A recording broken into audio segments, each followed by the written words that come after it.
ከዮሐንስ መንፈስ አለ በቤተክርስቲያን ወይም በወንጌል የክርስቶስ እና ኢየሱስ ክርስቶስ አለ እና ስለ ኢየሱስ ክርስቶስ ሳነሳ ስለ ቤተክርስቲያን ስለ እምነት ብቻ እንደማነሳ ተደርጎ ነው የሚታሰበው። ደግሞ ከዛ ውጪ ሰው ሊያስብ አይችልም። እኔ ግን ስለ ክርስቶስ ሳወራ ስለ ሰው ልጅ ነው ብዬ ነው ማምነው። ምክንያቱም ራሱን የሰው ልጅ ብሎ ስለሚል ኢየሱስ ክርስቶስ ስለ ሰው ልጅ ነው የማወራው እና ከዚህ የሰው ልጅ ነኝ ብሎ የሚል የእግዚአብሔር ልጅ የኢየሱስ ክርስቶስን እውነት ወንጌል የተቀበልንበት መንገድ አለ። ኢትዮጵያውያን ማለት ነው። ያ ተዋህዶ ይባላል እና ይሄ ተዋህዶ እምነት ውስጥ በመቆም ስለ ሰው ልጅ ስለ አጠቃላይ ኢትዮጵያ የሚሆን ሳውዲ አረቢያ የሚሆን አሜሪካ የሚሆን ሩሲያ የሚሆን ሁሉንም ነገር ያጠቃለለ እውነት አድርገን ብንናገር ጥሩ ነው በሚል ነው የምናገር ነበር። ነገር ግን ይህ ማለት ስለ ኢትዮጵያ አላወራም ማለት አይደለም እና ከዚህ በፊት ስለ ኢትዮጵያ ትንሣኤ በሌላ አይነት እንደዚህ አይነት ሚዲያ ላይ ተናግሬያለሁ፣ በመጽሐፍም ተጽፏልና የኢትዮጵያ ትንሣኤ ሲባል ሰው ያው የሚታየውን ነው የሚያወራው እና እዛ ላይ ግልጽ እንዲሆንና የትኛዋ ኢትዮጵያ የሚለውን መልክ ብንሰጠው በሚል ነው እኔ ሐሳብ እና ከዚህ በኋላ የምንቀጥለው እንደዛ ነው። ስለዚህ እንዴት እንደሰማ አስብ ስለሚል ራእይ ላይ መጽሐፍ ቅዱስ ለኢትዮጵያ ቤተክርስቲያንም ለተዋህዶም እንዴት እንደሰማች እንዴት እንደሰማን እናስብ ትንሣኤውን ለማወቅ። ስለዚህ የኢትዮጵያ ትንሣኤ ሲባል ሰዎች አሁን የሚረዱት ኢትዮጵያ ትንሣኤ መጥቷል፣ ኢትዮጵያ ትንሣኤ ሆኗል፣ ኢትዮጵያ ትንሣኤ ታውጇል ሲባል የሚያስቡት የሚታሰበው ይሄ የምናየው ፖለቲካል ኢትዮጵያ የፓስፖርት ኢትዮጵያ የተወለድንበት የዜግነቱ የሚባለው ነገር ማለት ነው። እሱ ይነሳል፣ ከፍ ከፍ ይላል። ከዚህ አሁን ካለንበት ምስቅልቅል ሁሉ እንወጣለን ብሎ የሚባለው ይሄንን አስበው ነው ሰዎች የሚረዱት እና በዛ ነው የሚለኩት። ፖለቲካው ላይ በምናየው ማህበራዊ ህይወታችን ላይ በምናየው በዚህ ነው የምናየው። እኔ ደግሞ የማወራው ከመጀመሪያው ጀምሮ ኢትዮጵያ የተጸነሰችበት የሀገር የምንለው ወይም አባይ ሲመነጭ እንደማለት ነው። በዛ በጊዮን መንፈስ ውስጥ ሆኖ ነው ኢትዮጵያን ለማሰበው። ስለዚህ ኢትዮጵያ ትንሣኤ ካልን ለምሳሌ ግድቡን አሁን የሰየምንበት ስም ምንድን ነው? ህዳሴ ነው ይባላል። ህዳሴ ከተባለ የሚታደሰው የነበረው የኢትዮጵያ ትንሣኤ ካልን የሆነ ኢትዮጵያ ሞታለች ማለት ነው። የሆነች ኢትዮጵያ ትንሣኤ ካልን የተገደለች ኢትዮጵያ አለች፣ የሞተች እንደ ጠፋ የተፈረደባት የምትሳደድ የወደቀች ወይም አሁን ባለው የአእምሯችን ያስተሳሰብ መዋቅር ውስጥ ሞታብናለች። እሷን ነው የምናመጣው። እኔ የማወራው ስለዛች ኢትዮጵያ ነው። እሷ ከሆነች ትንሣኤው ታውጇል። ስለዚህ የምናምነው እንዴት ነው የሚለውን ስናስብ እኔ ስለ ኢትዮጵያ ሳወራ ይሄንን ነው። ይሄኛው የምናየው ኢትዮጵያ የዛ ጥላ ነው። ያችን ኢትዮጵያ ማያውቃት ነው። ይሄ መች ሞተ ጭራሽ። አሁን ያለው የምስቅልቅሉ ኢትዮጵያ አልሞተም። ምኑ ነው እንደገና ሳይሞት እንደውም ለመለማለው እያለ ያለው እርስ በርስ የተጠላለፈ የተለያየ በየትኛውም አይነት መለኪያ በራሱም አሁን መንግስትም ሆነ ሀገሪቱ ያለችበት ማህበራዊ ፖለቲካዊ መዋቅር ልኬት ሲለካ ለምለም የሆነ ነገር የማይታይበትን ነገር ይነሳል ይቀጥላል ማለት እንትን የለኝም። እዛ ውስጥም አይደለም የዛ እንደዚህ ጋር የሚመለከተኝ ነገር ይኖራል። በመዋቅር በአስተሳሰብ በርዕዮተ ዓለም ግን እኔን አያውቅኝም። አግኝተኸኝ ከሆነ አሁን ወይም ዜጋን አያውቅም። በእኔ ውስጥ ያለችው እኔ ማሰባትንም ሀሳብ ኢትዮጵያ ለማስተናገድ ቦታ የሚለውም አይሰጥም፣ ያሳድዳታል እንደው እና ይቺ ኢትዮጵያ ተነስታለች የሚያሰኘው በዚህ አንጻር ነው የማወራው። እና ይሄ ተዋህዶ የምንለው እምነት አምላክ ሰው ሆነ ሰው አምላክ ሆነ የምንለው ያንን ለሰው ልጅ ሁሉ የተሰጠውን የሕያው እግዚአብሔር ልጅ የኢየሱስ ክርስቶስን ወንጌል የምታስተምር ቤተክርስቲያን አለች፣ በታሪክ ውስጥ አለች፣ አሁን እየኖረች ያለች ነች። እና በወንጌል አንድ ነገር ልንገርህ ከመነሻው ለምንድን ነው ክርስቶስን ወይም ዓለም እንዴት ያየዋል የሚለው ነገር እናየውና ይህ ዓለም የክርስቶስ ጠላት ሆኖ ነው የሚመላለሰው። እኛ የምናስበውና እግዚአብሔር የሚያስበው በጣም የተለያየ ነው። ወይም ደግሞ ዝም ብለህ በትንሹ ነው ይሄንን እኛ ስንል አምላክ ሰው ሆኗል ካልን ሁሉም ነገር ሲገልጽ ሲሰራ ሲያደርግ በሰው ነው የሚያደርገው። ድሮ በሌላ ፍጥረት በታላቅ ራእይ በመገለጥ ሁሉ ያደርገው ነበር። አሁን ግን መላእክት እንኳን ሲታዩ ሰው ልጅ ተመስለው ነው። ምክንያቱም ሁሉን በልጁ በክርስቶስ ምን አድርጎታል? ጠቅልሎታል። ከተቀለለው ይሄን ዓለም ለመጠቅለል የሚፈልግ ሌላ የመንፈስ ስርዓት ስላለ ተቃዋሚ ነው። የዚህ የክርስቶስ የሰው ልጅ የስብዕና የእውነትና የጽድቅ የበጎ ነገር ጠላት አለ እያየ ነው። በበጎ ስም የሚሰራ ነገር ግን በጎ ያልሆነ ነገር ነው። ሐሳዊ መሲህ አውሬ ምንለው ሰው ውስጡ ነቅሶ እንደሚያተራምሰው ያ መንፈስ ነው። የእሱ ጠላት ነው። ይሄንን የያዘች ቤተክርስቲያን ካለች ይቃወማታል ማለት ነው። እኛ እንደዛ ነው የምናስበው። ስለዚህ አሁን በተዋህዶ ቤተክርስቲያን ይሄንን አምላክ ሰው ሆነ ሰው አምላክ ሆነ የምንለውን አሁን በብዙ አይነት የሃይማኖት መንገዶች በብዙ የፍልስፍና በብዙ የሳይንስም በኩል ሁሉ ነገር በሰው በኩል ተገልጾ ተለክቶ ሊታወቅ ይችላል የሚል ድምዳሜ ላይ የተደረሰ ነው። ይህም ከ2000 ዓመት በፊት አምላክ ሰው ሆነ ሰው አምላክ ሆነ በሚል ተቀብለውት እየኖሩ ያሉ ክርስቲያኖች አሉ። በዓለም ላይ ብዙ የክርስትና ሰዎችን እያጠፋ የመጣ ሲስተምና አስተምህሮ በዚህ ባለፈው 40 እና 50 ዓመት ቀስ እያለ ገብቶ ሳናቀው የዛ ተቃዋሚ የሆነ አይነት ትውልድና አእምሮ ፈጥሯል። እዚህ ሀገር ፈጥሮ እየሰራ እያደረገ ነው ያለው። ስለዚህ ቤተክርስቲያንን ሲዋጋ ያ ተቃዋሚ መንፈስ ነው የሚዋጋው። እሱ ዝርዝር አለው። ስለዚህ የተዋህዶ ልደቷን ቤተክርስቲያንን አባረረ ማለት ሰዎቿን ያባረራል። ስልጣኔውን በቤተክርስቲያን ውስጥ ነው ያለው። ሁሉ ነገራችን፣ መለኪያችን፣ መነሻችን እነዚህ በሙሉ በዛ ውስጥ ነው ያሉት። ቀን መቁጠሪያችን፣ እሴቶቹ የምናያቸው ብሎ ከዛ ነው የሚመነጩት። አሁን ማውራው ምጽፎ ፊደል ብዙ ነገሮች አሉት። አንክደው ቢቃወሙት እንኳን ራሱ ታሪክ ውስጥ ሲያስገቡት በምን ይበሉ በምን የዚህ የማንነታችን አካል ነች። ያ ነገር ፖለቲካዊ መልክ ተሰጥቶት ቤተክርስቲያኗ የዚህ የሀገሪቱን የገነባ ማንነትን የሚቃወም ቡድን እንዲፈጠር ተደርጓል አለ በእኛ ሀገር ላይ አለና አሁን ዛሬ ይህ በዓለም ላይ ይዋጉታል ብለን የምንለው የክርስቶስን መንፈስ የያዘች የተዋህዶ እምነት ላይ ዘመቻ ተጀምሯል አይደለም አለ። መልክና ቅርጹን ይዞ በአዋጅ በበጀት በብዙ ነገር ውጊያውን በይፋ ጀምረውታል። ስለዚህ ትንሣኤ ብለን ለወንድሞች ለእህቶች ስንነግራቸው መጀመሪያ በእርግጥ እውነቱ የዓለም አቀፍ የሰው ልጅ ሁሉ ነው። ነገር ግን እኛ ከዛ የተገኘ ነው።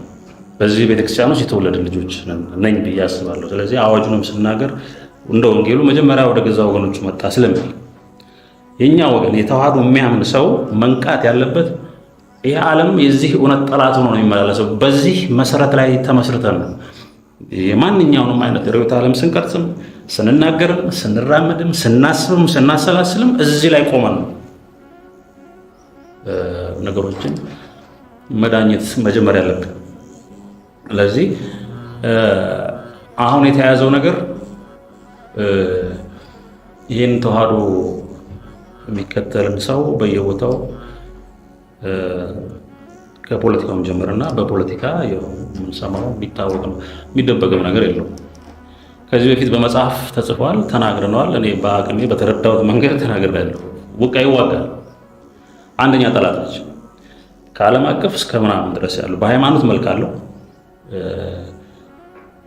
ከፕሮቴስታንት ክንፍ ተገንጥሎ የወጣ ቡድን አለ። ክርስቶስን 5 እንጀራ 2 ዓሣ ሲያበላ ብቻ አበርክቶ ሲያበላ ብቻ የሚያውቅ ሁሉ ነገር መብላት፣ ሀብታም መሆን፣ መበልጸግ የሚታይ ወንጌል ላይ እንደዛ ነው የሚለው እሱ ቡድን አለ። ከዛ ውጭ ክርስቶስን የ5 እንጀራ 2 ዓሣ ሲያበዛ ብቻ ነው አሁን ስረዳቸው የሚያሉት እና ከዚህ ከብልጽግና ወንጌል ጋር ተያያዘ የሚነሱ ናቸው እነዚህ። እንጂ የሚበላላቸው ሲል አያውቁትም። ክርስቶስ ተይዘው ሲገደል አያውቁትም። ደብረ ታቦር ክብሩን ሲገልጽ አያውቁትም። በቤተልሔም ሊረዱት አይፈልጉም። በማርያም ማዕፀን ምንድን ነው የተሰራው ሊረዱ አይፈልጉም። ትንሣኤ ምንድን ነው? በዝግ በር መግባት ምንድን ነው? አያውቁትም። ማድረግ መርቀቅ ነው ወይስ ምንድን ነው? ቤተ መቅደስ ምንድን ነው? ቅድስተ ቅዱሳን ምንድን ነው? ይሄንን እውነት የሚያሳድድ ሳናቀው መስሎን የተቀበልነው ራሱ ከመጀመሪያው የተነሳውን የፕሮቴስታንት ክንፍ ራሱ የሚቃወም ከኑሮና ከነፍስ ወከፍ ገቢ አንጻር ጽድቅን ከነፍስ ወከፍ ገቢ አንጻር ብቻ የሚመነዝር አስተምሮ መጥቷል። እኛ ሀገር ፖለቲካው ላይ አለው የሚለው እሱ ከሰዎቹ ጋር ባያያዝ ጥሩ ነው ማለት አስተምሮ ግን ያለ ያ ምንድን ነው? ክርስቶስ 5 እንጀራ 2 ዓሣ ካበላ በኋላ ህዝቡ በሙሉ ካላነገስ ነው አለ። በቃ ይሄ ነው ኮኔታ ያዘው። ልክ የእግዚአብሔርን እውነት ጽድቅን የምናውቀው በዛ መንገድ ብቻ ሲሆን ምን ይሆናል? ማንገስ አለበት። ክርስቶስን የምናከብለው ወደ እልል የምንለው እንደዛ ነው። ነገር ግን ክርስቶስን አንድ ጥያቄ ጠይቀውታል። ስለ እውነት ሲጠይቁት ማለት ነው። ልከተልህ እፈልጋለሁ አለ አንድ ወንጌላዊ። ማነው ወንጌላዊ? ያለው አንድ ሰው ነው። ቀበሮች ጉድጓድ አላቸው፣ ወፎች ደግሞ እንደዚህ ማደሪያ ጎጆ አላቸው። ለሰው ልጅ ግን ራሱን የሚያስተጋባት ጎጆ የለውም ይላል። ክርስቶስን መከተል ከፈለክ እንደዚህ ነው። እውነተኛው ሙሉ ስብዕና አግኝቼ እኖራለሁ የምትል ከሆነ ይሄ ዓለም አይመችም። ቀበሮ ጉድጓድ አለው፣ መኖሪያ መጠጊያ አሉት፣ መደበቂያዎች አሉት። ወፎቹ እዛም እዚህም ብለው ያሉት ይኖራሉ። የሰው ልጅን ግን እሆናለሁ ብለህ የምትል ከሆነ ማደሪያ የለህም፣ ሀገር የለህም፣ ቦታ አይሰጡም፣ ይገድሏል፣ ያሳድዷል። ይሄ ነው በተዋህዶ ስብዕና ላይ አሁን ያለው ፈተና ከዚህ ነው የመጣው። ስለዚህ የተዋህዶን አንድ ምዕመን ስታሳድድ ስትገል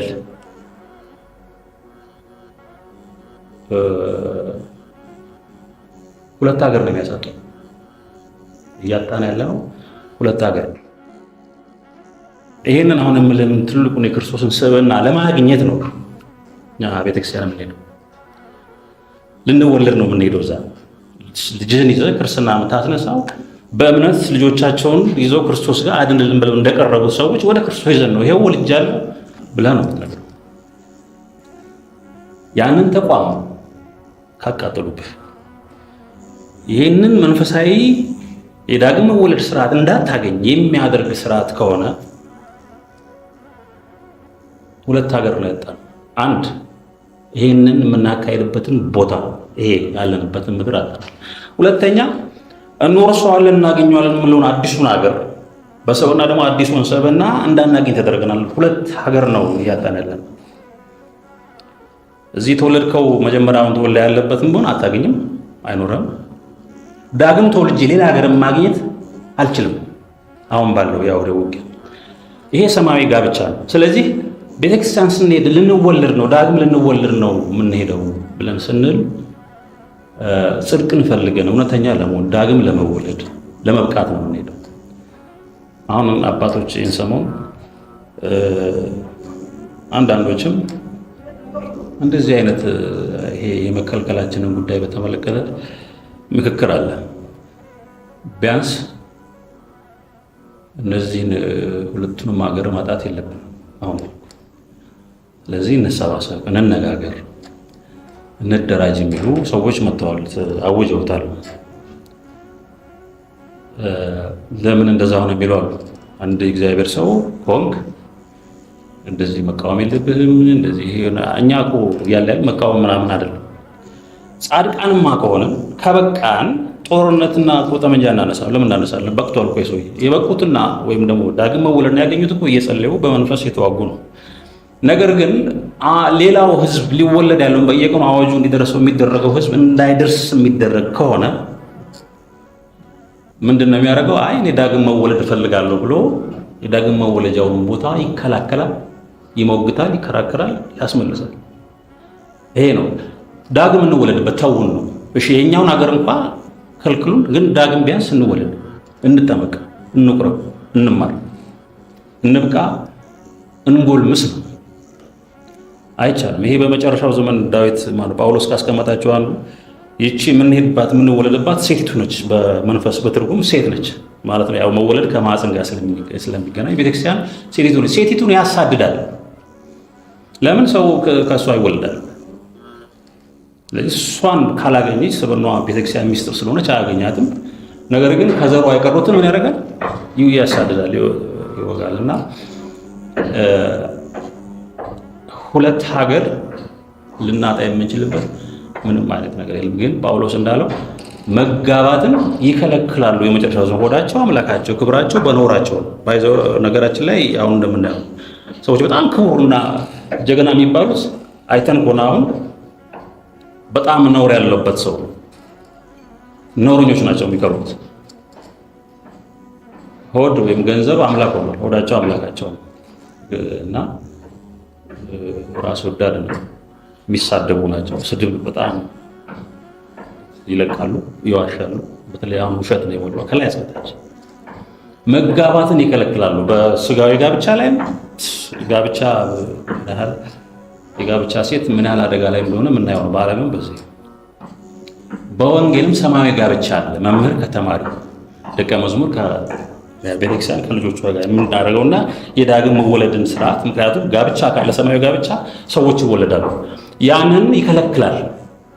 አውሬው እንደዛ ነው የሚያሸንፈው። ይሻው አውሬ ሲባል ሌላ አይደለም። ሰው ውስጥ እጅግ ከባድ አውሬ አለ።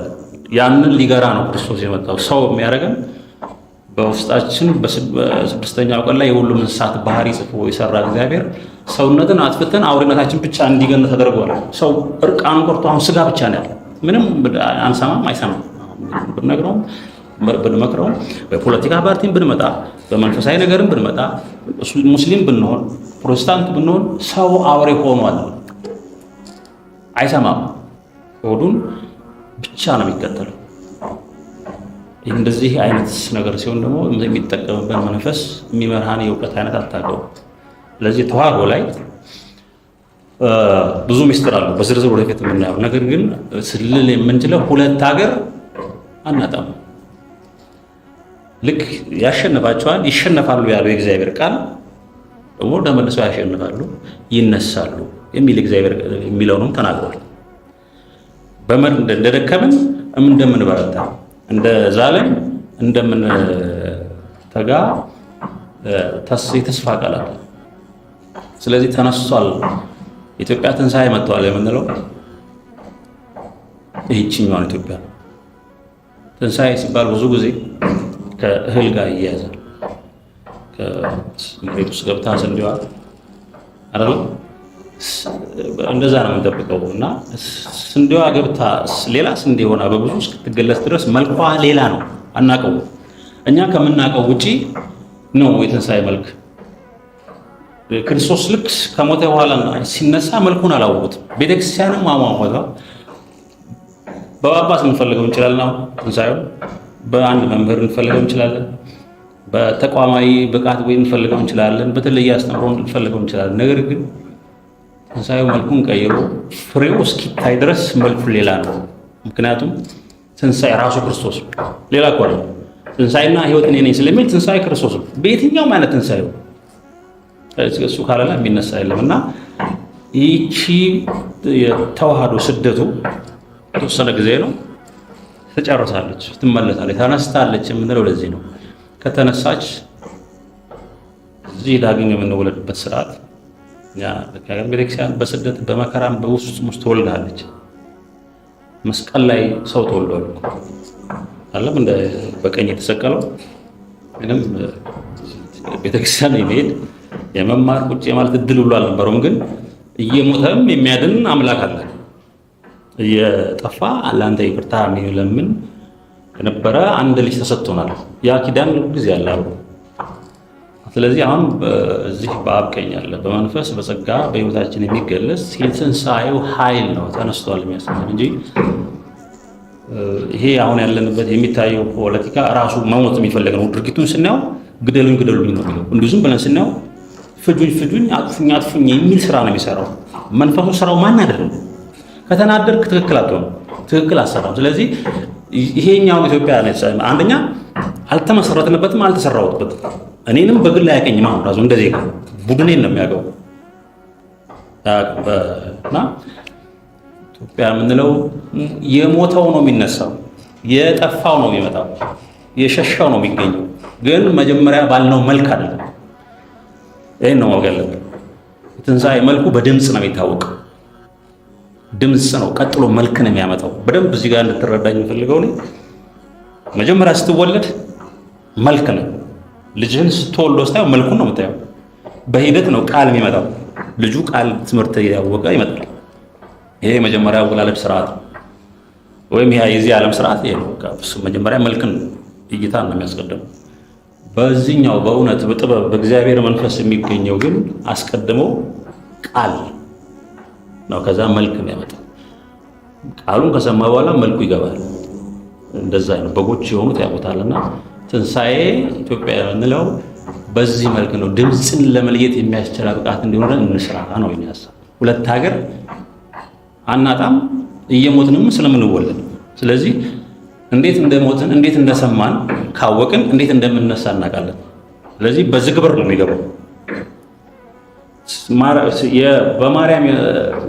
ከማርያም የተወለደ የእግዚአብሔር ልጅ እኮ ማወቅ ማለት አድናቆት ብቻ አይደለም። እንደ ሰው አድናቆት ይኖር ይችላል። የመዳን ሚስጥር ስላለ ትንሣኤና ልደት አንድ ስለሆኑ በዝግ ማህፀን ገባ ስንል በዝግ በር ገብቶ በትንሣኤ ያሳየናል ክርስቶስን ማወቅ። ስለዚህ ዝግ ቢሆን ጠቅላላ ሁሉን ነገር ቢዘጉት በክርስቶስ ትንሣኤ የሚያምን አንድ አመመን አንድ የተዋህዶ ሰው የትኛውም ይሁን የተዋህዶ እኛ አባል ጋር ይሁን ብቻ አይደለም፣ ግን ተዋህዶን ሊያገኟት የሚችሉ እግዚአብሔር የሚገለጽበት መንገድ ብዙ ስለሆነ ያገኙ ሰዎች አይሰጉም። ምክንያቱም በተዘጋ በር ይገባል። በር አለ፣ በርግጥ በተዘጋ በር ይገባል እና በዛ መንፈስ ይዘን የትንሣኤውን በዚህ መንገድ ነው መረዳት ያለብን። ምክንያቱም ከመነሻው ዋናው የምንጓዝበትን አስተምህሮ በዘመናዊ ቋንቋ እነሱ ፍልስፍና ይወጣል። ያንን ካልተረዳን አሟሟታችንን አይገባንም፣ እንዴት እንደምንነሳ አናውቅም። ስለዚህ ትንሣኤ ኃይል የተዋህዶ ላይ ያለው ስደት የሴቲቱ ስደት ነው። ይሄ ከውስጥም ከውጭም ፈተና አለባት ራሷ ቤተክርስቲያን ሳትሆን ማለት ቤተ ክህነት እንደ ቤተ ክህነት የራሱ ፈተና፣ ድክመቶች፣ ችግሮች አሉበት። ቤተክርስቲያን ግን ቤተክርስቲያን ነች። ያው እንደተባለው ቅድስት ነች፣ ልዩ ነች። በሰው ሕይወት ውስጥ ነው የምትገለጸው። ስለዚህ ያን አገልግሎት እንዳናገኝ የሚዋጋ መንፈስ፣ ዳግም እንዳንወለድ የሚያደርገው መንፈስ በዚች ሀገር ላይ ባይተዋር ሊያደርግ የሚፈልገው መንፈስ ግቡ አንድ ሀገር ብቻ ማሳጣት አይደለም፣ ሁለቱንም የሚያሳጣ። ያ ማለት እምነትን ብቻ አይደለም ተስፋህንም ጭምር ነው የሚያጠፋው። ክርስትና ግን አስተምረው እንዲህ አይደለም እና ለምን ሺህ ጊዜ ትዘጋው አትኖርም እኔ እነሳለሁ የሚል ሰው ያስፈልጋል። እና በዚህ አስተሳሰብና አመራር ክርስትናችንን ቃኝተ ነው በኢትዮጵያ ተዋህዶ ቤተክርስቲያን ውስጥ ያለ የወንጌልን ምስጢር እያነበብን የመረመርን ብንቀጥል አሁን ጭልምልም ያለ ይመስለን ነገር ምን ያደርገዋል? ያበራዋል። ይሄን መታገልና በጣም ያሰኘኛል።